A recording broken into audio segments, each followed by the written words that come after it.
नमस्कार मित्रांनो, मी उमेश. स्वागत आहे तुमचं मराठी टेक मित्र आपल्या यूट्यूब चॅनलमध्ये.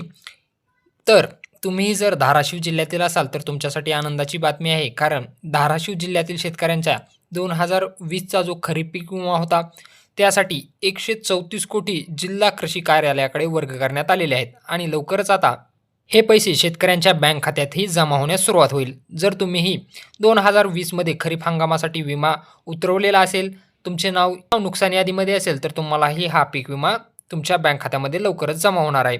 आणि याबाबतचा शासन निर्णयही निर्गमित करण्यात आलेला आहे. त्याबद्दलचीच माहिती आज आपण या व्हिडिओमध्ये जाणून घेणार आहोत. त्यापूर्वी चॅनलवर नवीन आला असाल तर चॅनलला सबस्क्राईब करा आणि बेल आयकॉनला प्रेस करायला विसरू नका. तर या ठिकाणी पाहू शकता, माननीय उच्च न्यायालय मुंबई खंडपीठ औरंगाबाद यांची दिनांक 14/11/2025 आणि 18/12/2025 रोजी पारित केलेल्या आदेशानुसार धाराशिव जिल्ह्याकरता खरीप हंगाम 2020 मधील राज्य शासनाकडून देय असलेल्या अनुदानाच्या दुसऱ्या हप्त्याची रक्कम वितरित करण्याबाबत 11 फेब्रुवारी 2026 रोजी हा शासन निर्णय निर्गमित करण्यात आलेला आहे.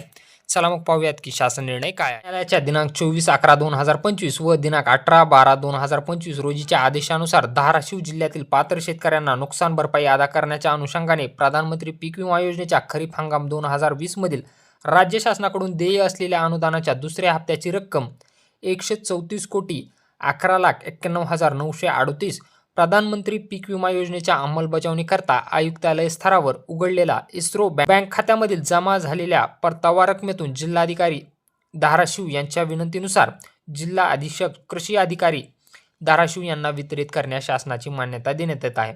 हा शासन निर्णय तुम्हाला आपल्या टेलिग्राम चॅनलला मिळून जाईल. आता लवकरच हे पैसे ज्या ज्या शेतकऱ्यांनी खरीप 2020चा पीक विमा भरलेला आहे त्यांच्या बँक खात्यावरही जमा होण्यास सुरुवात होईल.